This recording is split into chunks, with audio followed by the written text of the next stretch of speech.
Fine, now let's see a summary of what we have seen so far. Okay, this summary is very important because it will actually give you the answer why we go for something called as paging and segmentation. Okay, paging and segmentation are most important topics in operating systems.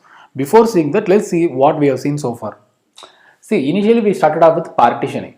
Okay, there are two types of partitioning. One is static or fixed partitioning. Another one is variable dynamic partitioning. What is meant by fixed partitioning? Fixed partitioning means before placing any process to the RAM, we divided the RAM into partitions. For example, we divided it into 4 partitions or 5 partitions or whatever it is. Now we will place the processes inside the RAM in one of the partitions, which is big one of the partition which is big enough to hold the process, and then CPU will take the process line by line and then it will execute it, right? Once it is done, that process will be removed from that partition. That is what we mean by fixed partitioning.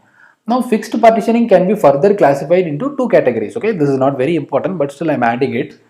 It is nothing but equal size partition, another one is unequal size partition. For example, in case if every partition is of size say 2 kb, 2 kb, 2 kb, 2 kb like that, then we say that as equal size partitions because size of every partition is equal, right? But in case if I take one partition as 2 kb, one partition as 3 kb, one partition as 5 kb or whatever it is, then we say that as unequal sized partitions. Okay, either way, whether we go for equal size partition or unequal size partition, there is no guarantee that size of a partition will be equal to the size of a process, right, which we are going to place in the partition. So because of that, we are going to come across some problem called as internal fragmentation, right?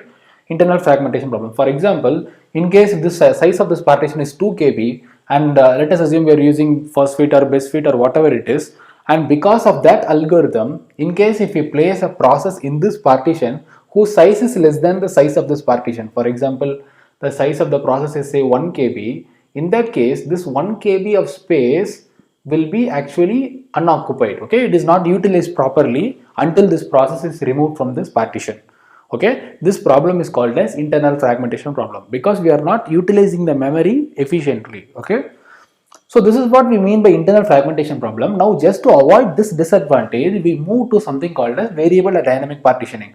What variable or dynamic partitioning said is, you don't need to partition the RAM before placing any processes, which means we are not going to partition into fixed partitions. Rather, we are going to use variable partitions, which means whenever a process say P1 wants to move to the RAM, in case if its size is 5 kb, now you exactly take 5 kb. In case if the size of the process is 7 kb, now you allocate exactly 7 kb of memory from the RAM.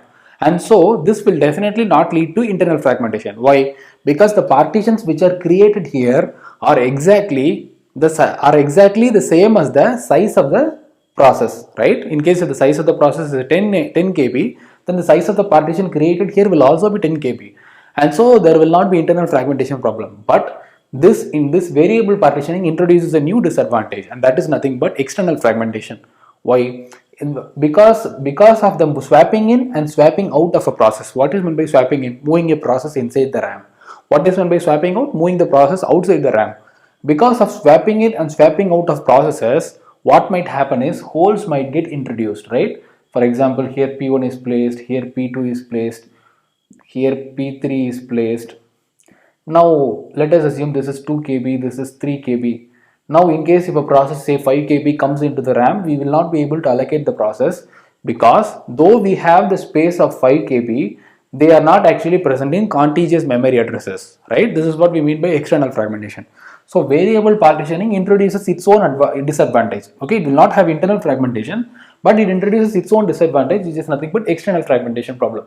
Now the question is, can we overcome the problem of external fragmentation, which means can we eliminate external fragmentation problem? See, external fragmentation is even more dangerous than internal fragmentation, right? Because internal fragmentation is some space is getting wasted, fine. But coming to external fragmentation, there is a high chance that lot of holes can be formed. See, our RAM size is very big, 4 GB, right? Now assume what will happen. Now think about what will happen in case if lots and lots of holes are created inside our RAM, right? It is going to really going to degrade the performance of our computer. Which means though we have space, we will not place the process inside the RAM. Now because of that, what will happen? CPU will have very less chance, which means the degree of multi-programming will actually come down, right? Because we are not able to place more number of processes. And so CPU will have very few number of choices, which means very few processes will be present inside the RAM. And so as a result of which even CPU efficiency will drop down. Okay, that is the disadvantage coming to external fragmentation. Now can we solve this problem of external fragmentation? That is the question. Okay, for this they use two techniques. Okay, one technique is nothing but it is also called as compaction. Okay, compaction. Another technique is nothing but paging. So let me give a brief summary of what we mean by compaction and paging. Okay, see what compaction is saying is, see what is the disadvantage here? Holes are formed here, which means though we have space, they are not placed in contiguous addresses. So what compaction says is, rather than having the RAM like this, what you can do is, whenever at periodic intervals, which means after some time, what you can do is you can make the holes together and you can make the occupied spaces together. See, right now it is a combination of holes and processor, right? Process, hole, process, like that. Now in case, what will happen, in case if I make the RAM, what I'm going to do is, let us assume this is 5 KB, this is 6 KB, this is 7 KB. Okay, now what I'm going to do is I'm going to take P1 here 5 KB, P2 here 6 KB, P3 here 7 KB, right? Now the total size of the RAM is say 5 plus 2 7, 6 13, 16, 16 plus 7 is 23. Now out of 23, 11 plus 7 is 18 is occupied, and so here there will be 5 KB of space, and so what this 5 KB will be the hole. Now in case if I want to place the 5 KB process over here, we can easily place it, right? There is no external fragmentation problem. So because of this compaction technique, we can completely eliminate external fragmentation problem. But this compaction introduces its own disadvantage. Okay, so the advantage compaction technique perfectly solves our problem, which means it completely gets rid of external fragmentation problem, which means in case if we have enough space to allocate our process, we will be able to allocate the process because external fragmentation is eliminated. But compaction introduces its own disadvantage. What disadvantage? See, now how this is possible? How this implementation is possible? This implementation is possible by actually copying process P2 here to here, right? Again, process P3 is copied from here to here, right? Now who will perform this copying operation? See, copy operation is really a time consuming operation, right? Now who will perform this copying operation? For that, CPU might have to execute some code, right? See, copying is nothing but moving this code or data from here over here, right? Now, in order to do that, our CPU might have to execute some other code. The code which is written for movement of data or copying of data from one place to another, movement of data from one place to another, right? Now, rather than CPU executing our actual program, it is executing some other useless code, right? See, our CPU is actually should execute the process which we are running in our computer. For example, in case if I am running an application like Notepad, or in case if I am running a game, actually CPU is supposed to execute that code, right? Now just for optimization, CPU is running the code which is used for movement of a process from here to here. So during that time when CPU is executing the code for data movement, CPU is getting occupied for that, right? During that time, our CPU will not be able to execute the process which we are using, like games or applications or whatever. So what we are actually doing is our CPU time is getting reduced.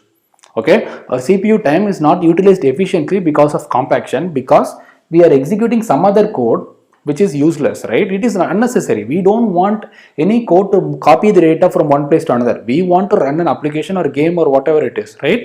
So that is the disadvantage coming to compaction.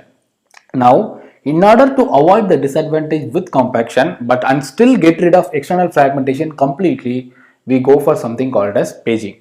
Okay, we go for a technique called as paging. Now let me give a quick overview of what is meant by paging. Okay, we will see paging in detail, no problem with that. It is a very important topic, but I want to tell you what is meant by paging. Okay, why this external fragmentation problem happened here?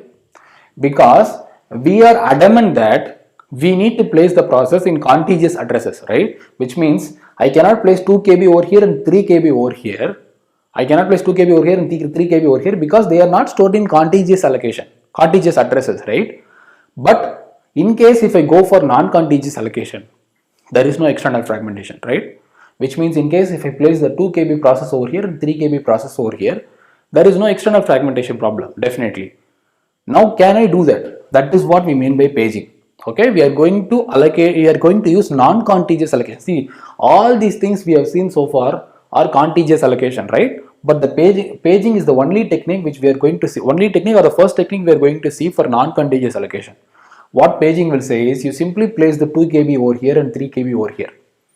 Okay, that is what paging says. But because of that, we might come across some disadvantage. Okay, we need to solve that. We can solve that problem. Okay, we will see that in the next video. Okay, so did you understand what is meant by paging? Here, external fragmentation problem happened because we have enough space, but we are still adamant that we need to place the process in contiguous addresses, memory addresses, in case of fixed or variable partitioning. But what paging says is you don't be adamant on that, rather you simply place it in non-contiguous addresses. Okay, so it will introduce its own disadvantage. We'll see that in the next video. Fine.